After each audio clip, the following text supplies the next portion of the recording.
Ladies and gentlemen, welcome to the Royal Kingdom of Denmark. I am Bjørner. I was the first and founding director of UNU-IIST, the International Institute for Software Technology, a predecessor of the Institute of the UNU, now in Macau. We began in the summer of 1992.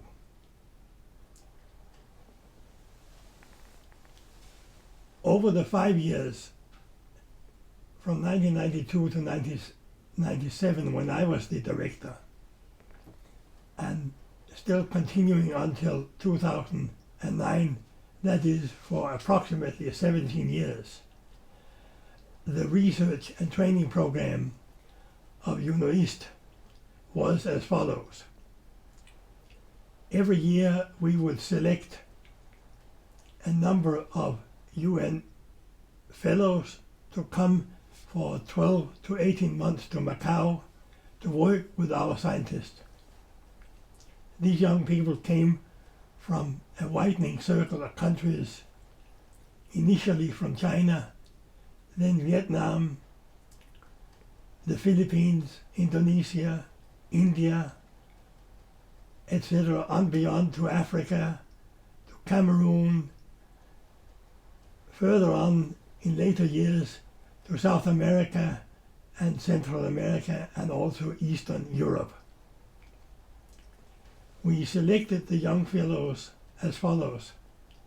2 of my staff, sometimes I was one of them, would go and lecture at their universities for 2 weeks. During the lectures, we would encourage the young participants, typically people with already having a master's degree, some of them studying for a PhD, or if they came from industry, we would prompt them to ask questions. And at the end of the course, that my 2 staff would then decide on which 2, 3, 4 of the best questioning young people to invite to Macau. We would then offer them a UNU-IIST fellowship, initially for 12 months, and that's how we got hold of the students. Each year started then in September, typically, with gathering the next group of young people, men and women, assign them to our staff so that each staff member would have 3 or 4 UNU-IIST fellows, and they would work on either experimental software development projects or on theoretical underpinnings for these projects. These projects span from software for the Chinese railways, for the Vietnam Ministry of Finance, for the Philippine telecommunications telephone system, for Indian Ocean harbor management, for multi-script text processing with Mongolia, Manchu, Chinese, Korean, Japanese, Arabic, English of course, etc. We also had a project that started up in my time on e-government, electronic government, which led in later years to a separate unit of the UN University, now located in Guimarães in Portugal. So half the UNU-IIST fellows worked on the experimental software development, and the other half with their UNU-IIST tutors on the theoretical underpinnings of these projects.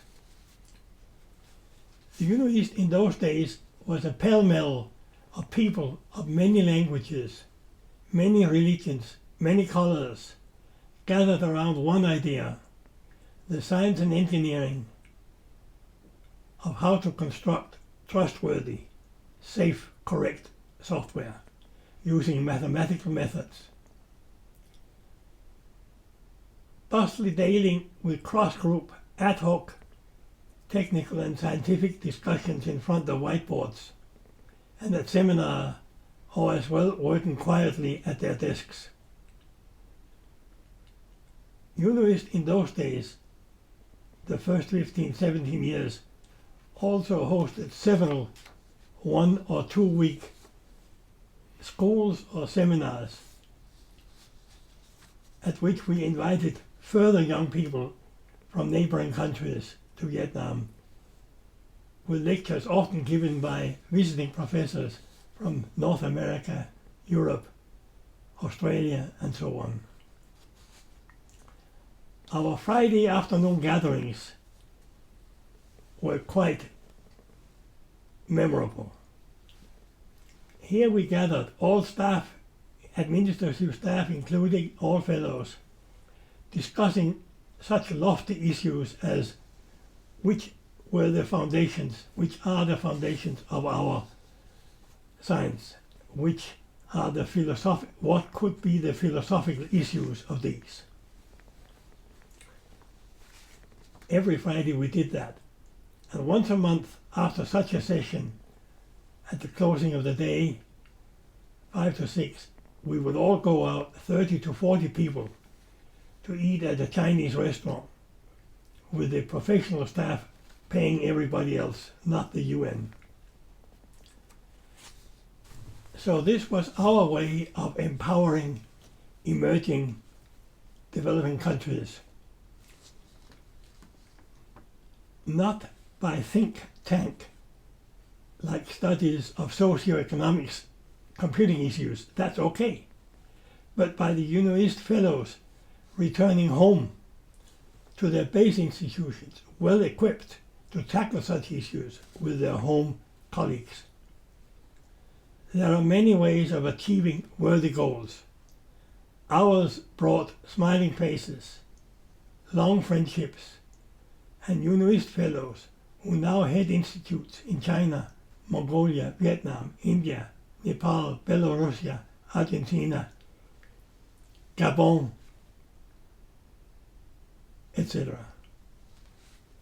I send you all my sincerest wishes, as well as wishes for the current Institute of UNU in Macau.